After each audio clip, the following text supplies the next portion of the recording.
নমস্কার। আজকে বানাবো একটা নতুন রেসিপি। আজকে বানাবো চিলি চিকেন। এবার চিলি চিকেনটা ভালো করে ধুয়ে বোনলেস চিকেন নিয়েছি।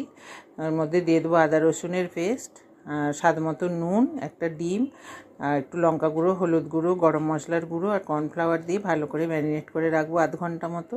আর এদিকে একটা সসের মিশ্রণ করে নিয়েছি, tomato sauce, red chilli sauce আর সোয়া সস, আর কর্নফ্লাওয়ারটা একটু জলে মিশিয়ে রেখেছি। এবার পকোড়াগুলো ভেজে নেব। ভেজে তেলটা একটু কমিয়ে রেখে ওই তেলের মধ্যে দিয়ে দেবো রসুন কুচি। তারপর রসুনটা একটু ভাজা হয়ে গেলে দিয়ে দেবো পেঁয়াজ আর ক্যাপসিকাম, কাঁচা লঙ্কা কুচি, একটু স্বাদ মতো চিনি, একটু ঢাকা দিয়ে করবো, তাতে পেঁয়াজ আর ক্যাপসিকামটা একটু নরম হয়ে যাবে। তারপরে দিয়ে দেবো সসের মিশ্রণটা দিয়ে তারপরে ওই কর্নফ্লাওয়ারটাও দিয়ে দেবো, দিয়ে ভালো করে নেড়ে এবার ভাজা